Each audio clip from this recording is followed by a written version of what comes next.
Alors mes chers amis, j'aimerais aujourd'hui apporter une réponse à une question qui m'a souvent été posée par des femmes en général. Et je crois savoir qu'il y a beaucoup de femmes qui ne sont pas du tout conscientes du problème, qui ne savent même pas qu'il y a une question qui existe. Et donc il me semblait urgent d'apporter une réponse circonstanciée, précise à cette question. Il s'agit de savoir, une femme a-t-elle le droit de se rendre chez un gynécologue homme ou pas? Alors pour pouvoir réfléchir à cette question, il faut tout d'abord poser un certain nombre d'introductions. Il faut savoir que, d'après la Torah, il y a une interdiction d'avoir une relation conjugale avec quelqu'un d'autre que sa femme. Imaginons par exemple que je vais avoir une relation avec une jeune fille qui est déjà arrivée à l'âge où elle a ses règles. J'ai une interdiction de la Torah. Si jamais, chas v'shalom, une personne a une relation avec une femme mariée, eh bien c'est une interdiction de la Torah. Imaginez que je me dise, bon, quand même, on ne va pas avoir une vraie relation. Juste, je vais embrasser une femme qui m'est interdite. Juste, je vais l'enlacer. Est-ce interdit minatora d'après la Torah ou pas? C'est une grande marloquette rishonim. L'opinion du Rambam, et c'est dans ce sens-là que le Shulchan Aruch va trancher, c'est que c'est l'interdiction de la Torah. Ce n'est pas uniquement une véritable relation. Tout acte affectueux, une caresse, un baiser, c'est déjà inclus dans l'interdiction de la Torah de ne surtout pas se rapprocher d'une femme qui n'est pas la mienne. D'après le Ramban, c'est uniquement la relation à proprement parler qui est interdite d'après la Torah. Les autres choses, c'est interdit, mais c'est une interdiction d'ordre rabbinique. Dans les lois de Nida, il y a une question qui va être posée. Imaginez un homme qui est médecin et que sa femme, alors qu'elle est Nida, elle est malade. Et donc elle aimerait bien que son mari la soigne, que son mari sente le pouls pour voir si tout va bien, etc. Pour sentir le pouls, il a besoin de la toucher. A-t-il le droit de la toucher? Il est médecin, c'est sa femme, donc il a envie de l'aider, il a envie de la guérir, mais d'autre part, elle est Nida. Une femme Nida, elle est interdite à son mari. Aura-t-il le droit ou pas? Le Shulchan Aruch, qui tranche la halakha comme le Rambam, dit c'est un véritable problème. Un véritable problème. Il dit même s'il y a un danger, il faut tout faire pour que ce ne soit pas le mari qui s'occupe d'elle. Appeler un autre médecin, s'il faut le payer. Tout faire pour que ce ne soit pas le mari. Si vraiment, vraiment, il n'y a pas le choix, on ne va pas la laisser mourir. Alors là, les poskim m'écrivent que, chas v'shalom, il ne faut pas la laisser mourir et le mari doit intervenir. Mais si on peut trouver une autre solution, il vaut mieux que se servir d'une autre solution. Le Rama, le Rav des Ashkenazim, il dit non, moi je ne suis pas d'accord. Il dit si la femme est en danger, si sa situation présente un certain danger, eh ben le mari lui-même, qui s'occupe de sa femme, ce n'est pas la peine d'avoir recours à d'autres personnes. S'il n'y a pas de danger, il faut voir un autre médecin. S'il y a un danger, que le mari lui-même essaye de guérir sa femme. Pourquoi? Parce que le Rama dit, étant donné que le Ramban dit que l'interdiction de toucher, de caresser, d'embrasser, c'est que d'ordre rabbinique, dès lors que la femme est malade, on peut être beaucoup plus indulgent. Le Shulchan Aruch lui dit pas du tout. L'interdiction de toucher, c'est l'interdiction de la Torah. Si c'est l'interdiction de la Torah, on ne peut pas autoriser. Alors elle est malade. Alors d'accord, trouve quelqu'un d'autre. C'est vraiment, il n'y a pas le choix, hein. Il ne faut pas la laisser mourir. Donc, si on résume bien, d'après le Shulchan Aruch, même si la femme est malade, le mari ne doit pas la toucher. Sauf s'il n'y a vraiment aucune autre solution et qu'il y a un véritable danger. Il y a un grand décisionnaire qui s'appelle le Shach. C'était un grand décisionnaire d'origine ashkénaze. Et lui, il écrit, il dit, Shulchan Aruch, je ne comprends pas ce que tu racontes. Pourquoi?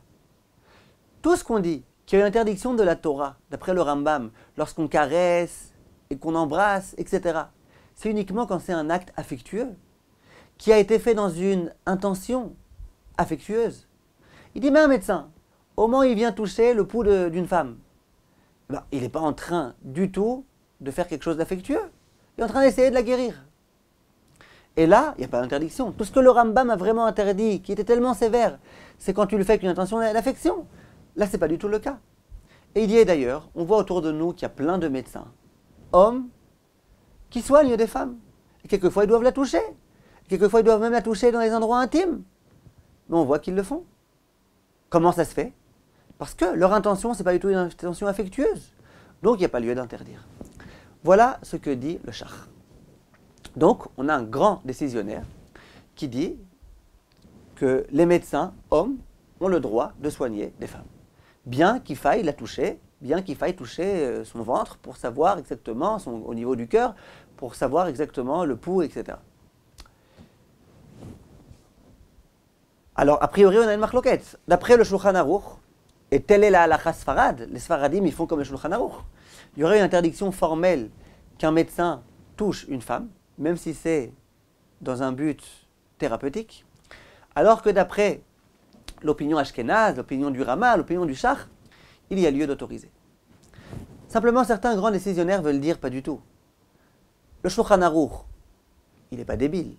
Le Shulchan Aruch, il était d'accord lui aussi, que toute l'interdiction gravissime du Rambam de toucher et d'embrasser, c'est uniquement quand c'est dans une intention affectueuse. Il est d'accord avec ça, le Beth Yosef. Le Beth Yosef, il n'a jamais pensé dire que lorsqu'un médecin touche une femme, il le fait avec une intention affectueuse. Or, pourquoi le Shulchan Aruch a interdit? Parce que lui parlait d'un mari avec sa femme. Or, le mari avec sa femme, comme il est habitué à elle, comme à chaque fois qu'il a un contact physique avec elle, c'est quelque chose qui est étroitement lié à l'intimité, à l'affection, à l'amour. Donc là, on se dit, quand le médecin va toucher sa femme, bien que c'est à but thérapeutique, il y a immédiatement un problème. C'est que quand il va la toucher, il ne pourra pas s'empêcher de la toucher de façon affectueuse. Et donc, immédiatement, on est dans un problème minatora.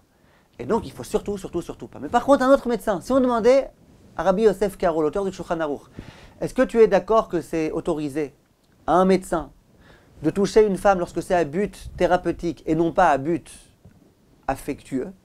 Bien sûr qu'il répondrait que oui. Donc c'est possible que même l'auteur du Shulchan Aruch, et donc que même les Sfaradim, auront le droit, en tant que médecin, de toucher une femme, dès lors que ce n'est pas la leur. Et d'ailleurs, on va pouvoir comprendre une Gemara. Il y a une Gemara dans laquelle il est écrit, imaginez qu'un homme, très religieux, se promène sur le bord d'une rivière, et il s'aperçoit qu'il y a une femme, dénudée, qui est en train de mourir. Elle est en train de se noyer. Elle appelle au secours, mais elle est dénudée.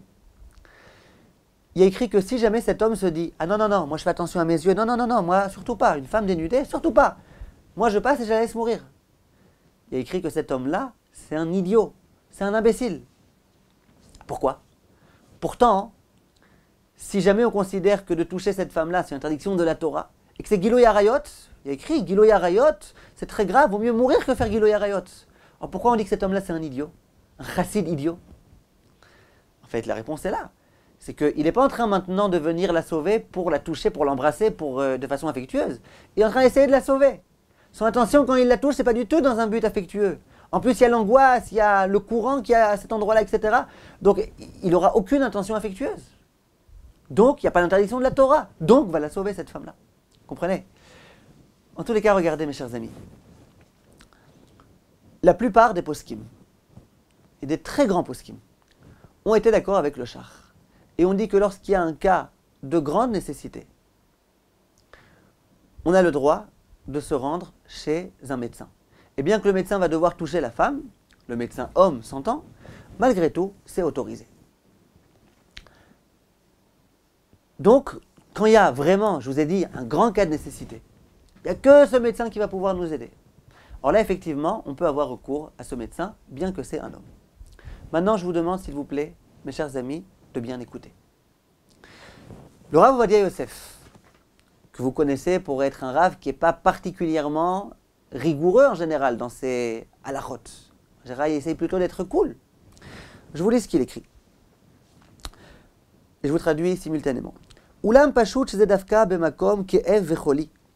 C'est uniquement, donc l'autorisation de se rendre chez un médecin homme, gynécologue, il parle là-bas d'un gynécologue, c'est uniquement dans le cas où la personne est malade, qu'elle a vraiment mal. Ou bimkom she'en sham isha rof'a abekia badavar. Et dans un endroit où il n'y a pas de gynécologue femme qui soit suffisamment compétente pour s'occuper du problème. Ou bedelet brera. Itiru la isha achola, asovelet umachovim, leistamech ala ta'am anal. Ou leibadek etzel rofe mumche. Oulai titzmach aliado, imtsola refuat ta'ala. Il dit que c'est uniquement quand il n'y a aucun autre choix que effectivement on peut autoriser à une femme de se rendre chez un médecin homme, qui s'y entend beaucoup mieux, beaucoup plus que les médecins femmes qui se trouvent dans cet endroit-là, pour que Bezrat Hashem, cette femme-là, elle puisse avoir la guérison grâce à cet homme-là. Aval keshe'en adavar nachut kolkach. Lorsque c'est pas tellement urgent. Et la michouch be'alma. Chef Charles Gaber alav. Qu'elle a juste un petit peu mal. Mais c'est pas très grave. Elle peut réussir à faire avec cette douleur. En leakel beze klal. On n'a pas le droit de se montrer indulgent dans cela. Ou bevadai shal yedekach imorida me'alea. Masa. Masve abusha. Ou maate atzniut. Il dit c'est certain qu'une femme qui fait ça, elle retire d'elle la pudeur. La femme, elle a une pudeur intérieure. Quand elle commence comme ça, à aller chez un médecin quand il n'y a pas besoin, à se déshabiller devant lui, que le médecin, il la touche dans ces endroits tellement intimes. C'est pas là juste un médecin qui doit toucher le pouls. C'est vraiment des endroits intimes. Cette femme-là, elle retire d'elle cette décence, cette sniout. Les fichach, dit le Rav Ovadia, c'est pourquoi. Nashim shehem be'erayon, les femmes qui sont enceintes. Aolchot leibadek midepam. Bitkufat erionan, etzel rofe gever, levachar bitpatrut aoubar, et qui ont donc des visites de contrôle pour voir que Baruch Hashem, tout se passe bien avec le fœtus, etc. Minag mechoharu, dit le Rav Ovadia, c'est une coutume littéralement dégoûtante. Ve'en roa chachamim nocha mikach, et chachamim, ça leur plaît pas du tout, cette coutume-là. Ve'ariyochlou lebadek etzel rofot, elle pourrait très bien aller chez une femme. Va filo besachar. Et même si, en allant chez la femme, il faut payer, rendez-vous privé, paye. Paye et ne va pas chez un homme. Ne va pas chez un homme, même si c'est gratuitement. Ou mitzvah lefarsem advarim. Dit le Rav Ovadia, c'est une mitzvah de diffuser ça. Ou l'ashpia al bnot Israël lemana mikach. Et d'avoir de l'influence sur les femmes juives, qu'elles évitent cela. Velo yezalzelu birvodan ou bitzniutan. Et qu'elles ne méprisent pas leur tsniout, leur pudeur et leur honneur. Ugvar iziru chazal, archek minakiur, Chamim nous ont déjà dit, écartez-vous de tout ce qui est dégoûtant. Voilà ce qu'écrit le Rav Ovadia Yosef. Donc c'est vraiment quand il n'y a pas de choix. Quand le seul médecin qui va pouvoir s'occuper de moi, c'est ce médecin-là. Des femmes qui ont besoin de faire des IVF par exemple. Quelquefois il n'y a qu'un homme qui s'y entend bien, elles ont déjà essayé avec des femmes, ça n'a pas marché. Alors là on peut entendre. Là on peut entendre et on peut autoriser. Ou une femme qui est vraiment malade. Et le spécialiste, c'est un homme. Bon, alors là, on se rend chez un homme. Il n'y a pas le choix. Mais dès qu'il y a la possibilité, dès qu'il y a un choix, bien évidemment, il ne faut pas se rendre chez un homme. Voilà ce que dit le Rav Ovadia Yosef, et il dit il faut diffuser ça. C'est pour ça que je vous demande, si vous avez écouté ce cours jusque-là, s'il vous plaît, diffusez, envoyez ce cours au maximum de femmes pour qu'elles connaissent cette halakha-là. Voilà ce que dit le Rav Ovadia Yosef. Et il y a un petit point important qu'il fallait que je vous dise. C'est que, en général, quand on enseigne les halachot à des femmes, et qu'on leur dit, vous savez, quelquefois vous voyez sur votre sous-vêtement une tache de sang, et il faut la montrer à un rave. Tout le temps les femmes, quoi? Un rave? J'ai montré mon sous-vêtement à un rave. Le tissu de vérification, je vais l'amener à un rave. Et il y a des madrichot kalotes, bien intentionnées, qui veulent dire à ces femmes-là, vous inquiétez pas, c'est pas grave. Il n'y a rien de grave à aller voir un rave. Qu'est-ce qu'elles leur disent? Elles leur disent, regardez, le rave, c'est le médecin de la halakha. Quand vous avez un petit problème, vous allez chez un médecin, vous allez même chez un gynécologue homme. Après, vous gêneriez d'aller voir un rave. Le rave, c'est le médecin de la halakha. Et il y a des femmes, ça les convainc. Mais à mon avis, ce n'est pas le bon discours à tenir. Bien que je l'ai déjà dit. Pourquoi? Parce que non, on ne va pas chez un homme. De ça, vous avez raison d'avoir honte. N'allez pas chez un médecin homme. Chez le rave, oui. Parce que le rave, qu'est-ce qu'il y a? Finalement, on ne fait que lui montrer quelque chose et il est habitué à ça, etc. Mais un médecin homme, n'allez pas. Et vous avez raison d'avoir honte. La honte, elle doit être bien placée. La honte d'aller voir un rave, non, allez voir un rave. La honte d'aller voir un médecin, bien sûr. Le Be'er Moshe, un grand posek américain, Rav Moshe Stern, écrit la même chose. Vera alay ha'maaseh, shekol isha tzeira shemargisha michushka lolechet miyad larofe, leibadek, bimkom gilui erva. Dis-moi, j'aime pas du tout cette coutume-là. Que n'importe quelle femme, toute jeune, dès qu'elle a un petit problème, elle se rend chez un médecin et il la touche là-bas. Ve'av shebinyan tzion etir mishum shebimlachto osek, muvan me'elav kama ta'am chaloush uze. Il dit bien qu'il y a un grand posek qui s'appelle le Binyan Sion et qui dit qu'on peut autoriser parce que le médecin, au moment où il touche ces endroits-là, il ne pense pas à tout ça. Il est en train de penser à son travail. Il dit mais combien c'est un argument qui n'est pas solide. Il dit en particulier aujourd'hui, ou bifrat etzel harofim shel zmanenu, en particulier les médecins contemporains. Arechokim mirat shamaim. Argam lidvarav chalila lakel bechol michushkal. Il dit en particulier aujourd'hui, si vous avez bien écouté le début du cours, pourquoi un médecin n'a pas le droit de toucher sa femme, or qu'il a le droit de toucher les autres femmes? Parce que sa femme, dès qu'il la touche, immédiatement il pense, il a des pensées affectueuses. Or qu'une autre femme, pas du tout. Donc vous êtes d'accord que c'est vrai uniquement si le médecin, c'est un médecin qui a de la hirat shamaim, qui est empreint de crainte de Dieu, et qui sait que quand il touche une autre femme, il ne pense pas du tout à elle. Il ne la touche pas du tout de façon affectueuse. Il n'a pas de pensée mal placée.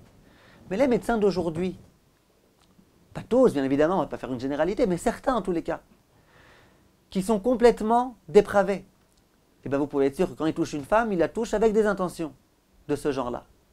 Et donc toute l'autorisation, elle n'existera pas. Vous comprenez donc, mes chers amis, pourquoi c'est pas du tout tellement évident de se dire, moi je vais chez un médecin homme. Pourquoi? Il est meilleur. Moi je connais des femmes, elles vont chez tel médecin homme, alors qu'il y a plein de gynécologues femmes. Pourquoi? Parce que c'est le seul qui sait poser un stérilet, un certain stérilet. Et donc nous on veut ce stérilet-là, donc on va chez lui, c'est le seul. Une seconde, il y a d'autres femmes, il y a d'autres médecins, il y a d'autres types de stérilets. Alors mais un autre stérilet, ça change quoi? C'est tellement urgent. Non, ce stérilet-là. Il y a des femmes qui vont se rendre chez des gynécologues hommes pour mettre des stérilets qu'une femme aurait pu mettre. Qu'une gynécologue femme sait mettre aussi bien, mieux. Pourquoi? Pourquoi entrer dans ces problèmes-là? Le Rav Wosner écrit Kol sheyesh rof'a, afilu besachar, lorsqu'il y a une médecin, même s'il faut la payer, il ne faut pas aller chez un médecin homme, même s'il le fait gratuitement. Val kol panim, afilu im harofeh mumche beyoter, en alechet etzlo ela litzorer gamour. Même si on considère que le médecin, il est plus compétent, il ne faut s'y rendre que s'il y a une grande urgence. Verbe peamim, nashim rabot lochot la rofe bizman erionan, okshelo nifkedu miyad achar nisuen. Il y a des femmes, elles sont mariées au bout d'un mois, elles voient qu'elles n'ont toujours pas d'enfants, immédiatement elles vont chez un médecin, IVF machin, et elles vont chez un homme. Non, c'est que quand il y a une urgence. Petzech la tria al kach, les balin agouken, crie le Rav Wosner, pas écrit, crie le Rav Wosner. Il faut se fâcher contre ça, il faut prévenir les gens. ובפרט צריך להיזהר, לבל ילכו אצל רופא המוחזק בפריצות וחשוב על האריות. Il dit, et en particulier, il ne faut surtout pas se rendre chez un médecin gynécologue qui est dépravé. Et ça, tous les médecins, excusez-moi, tous les décisionnaires contemporains, le Rav Wosner et le Rav Sternbuch, et tous les grands décisionnaires disent qu'aujourd'hui, il y a une tendance chez beaucoup de gynécologues à être dépravés. Je ne sais pas si c'est parce qu'ils sont gynécologues qu'ils sont devenus dépravés, c'est parce qu'ils sont dépravés qu'ils sont gynécologues, ou si c'est un concours de circonstances, mais à nouveau, je ne fais aucune généralisation, vous me connaissez. Mais c'est souvent le cas. C'est pour ça que dit le Rav Sternbuch et tous les grands rabbinim, même si jamais tu es obligé de te rendre chez un médecin homme parce qu'il y a une urgence et que c'est le meilleur et qu'il n'y a que lui qui peut s'occuper, il faut impérativement que la femme se rende avec son mari chez le médecin. Bien qu'on pourrait s'arranger que la lachot yichout, qu'à n'importe quel moment il y a un homme qui peut rentrer, il y a une femme qui peut rentrer, ceci, cela. Quand il s'agit d'un médecin gynécologue qui est en contact physique avec des endroits tellement intimes, là il faut absolument que le mari se trouve soit dans la pièce, soit juste derrière, le mieux c'est dans la pièce. Parce qu'il y a eu malheureusement tellement d'accidents qui se sont produits. J'espère avoir été clair, mes chers amis. Be'atzlacha et à très bientôt. Kol Touf.